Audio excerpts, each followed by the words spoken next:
Olá a todos! Hoje vou falar sobre o glúten. Eu vou falar na perspectiva culinária do glúten, ou seja, o que é e para que serve e porque é que às vezes nas receitas queremos desenvolver o glúten e noutros casos não queremos.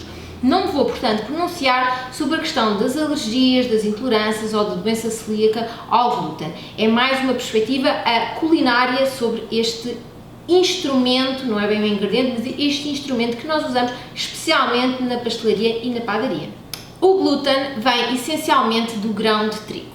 O grão de trigo, e qualquer grão de cereal, tem três elementos. O farelo, que é a camada protetora do grão, o gérmen, que é o embrião da planta, e depois o endosperma, que é um bocadinho o banco alimentar deste gérmen, portanto do embrião. E nesse endosperma a planta armazena hidratos de carbono e proteínas, que caso desse esta planta origem a outra, serviriam para alimentar e para germinar. No caso da farinha branca, o que se faz é retira-se o farelo do grão, retira-se o gérmen e moe-se o endosperma.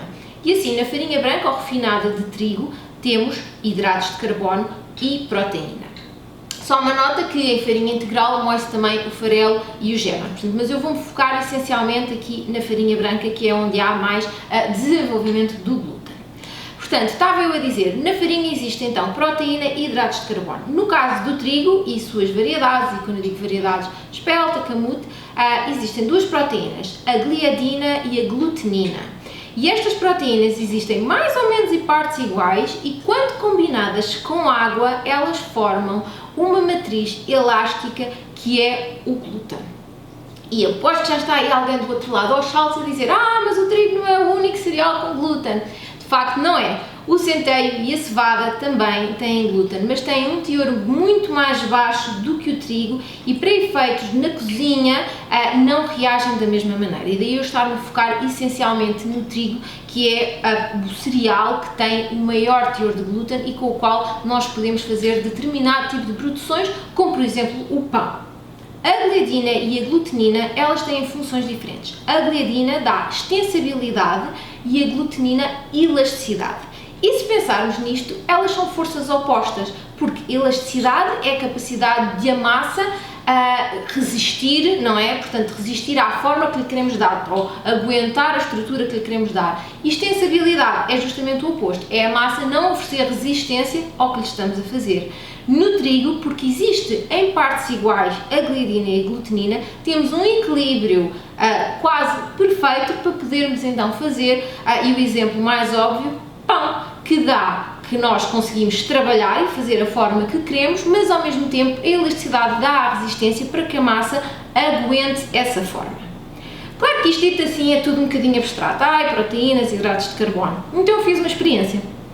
Eu amassei uma porção de farinha de trigo branca com água e amassei aquilo muito bem amassado, porque e a água é importante, só há desenvolvimento de glúten quando se junta água. A farinha em seco tem potencial de glúten, é quando nós juntamos água que formamos o glúten.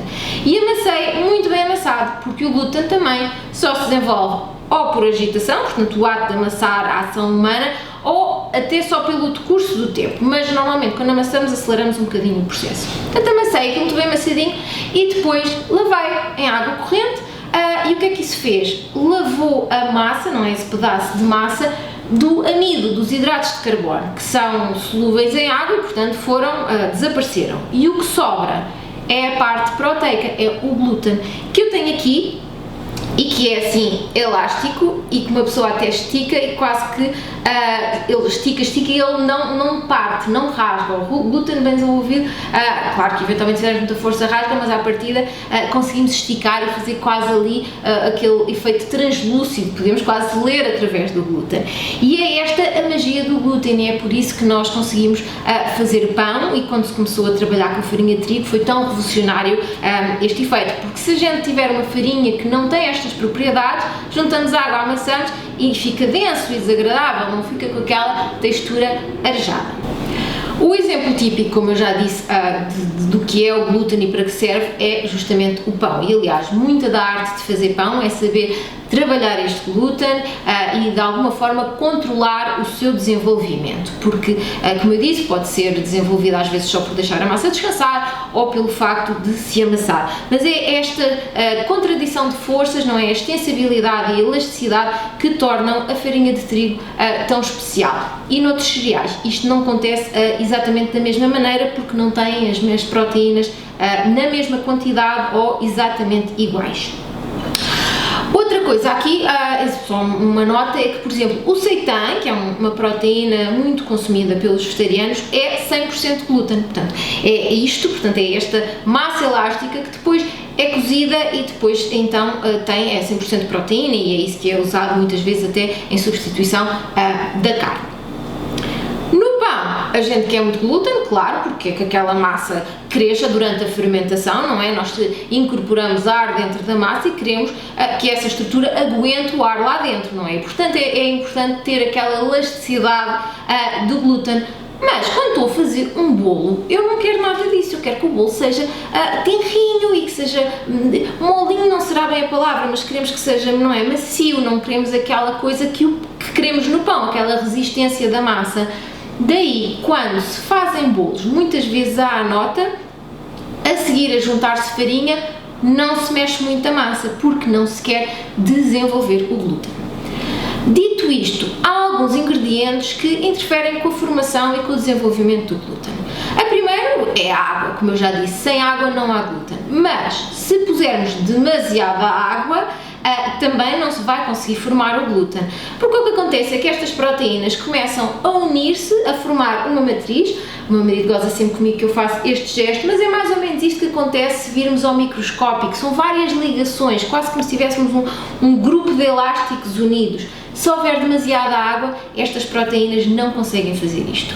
Elas também não conseguem fazer isto se tivermos gordura, porque escorregam, não é? Como se estivéssemos a tentar dar as mãos a alguém e tivéssemos as mãos gordurosas, elas escorregam. Portanto, numa massa de brioche que tem muita manteiga, o que é que se faz muitas vezes? Amassa-se primeiro sem a manteiga até desenvolver o glúten ao estado desejado e depois então se junta a manteiga. Ou quando se juntam os ingredientes todos juntos numa massa doce, ela demora mais tempo a desenvolver, porque o glúten vai demorar mais tempo a desenvolver-se.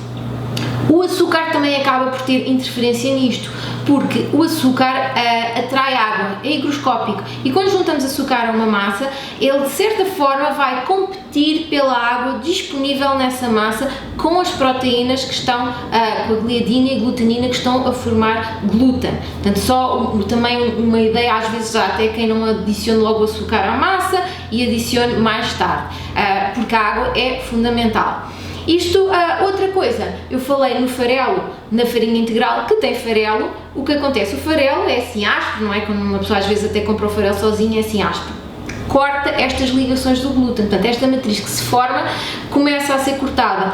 Também por isso o pão integral, por exemplo, tende a ser um bocadinho mais maçudo que o pão 100% feito com a farinha branca, porque o glúten não se consegue desenvolver da mesma maneira. Pelo contrário, o sal fortalece o glúten. Se fizermos, por exemplo, pão sem sal, será mais difícil o desenvolvimento do glúten. O sal acaba por fortalecer o glúten. Mas basicamente o glúten é a combinação, ou resulta da combinação de duas proteínas presentes no trigo, também no centeio e na cevada, mas principalmente no trigo, e por isso quando fazemos pão ou queremos alguma massa mais elástica e com mais estrutura, queremos desenvolver esse glúten.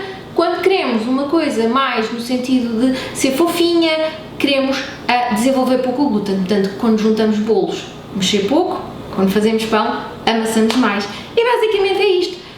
Muito simples. Espero que vos ajude a perceber o que é isto do glúten e porque é que às vezes nos vídeos de cozinha se fala tanto dele, e porque é que é tão importante na padaria e na pastelaria. Sem prejuízo, claro, de quem não poder comer glúten, também haver alternativas e maneiras de ultrapassar os obstáculos. E pronto, é tudo, espero que gostem e até à próxima!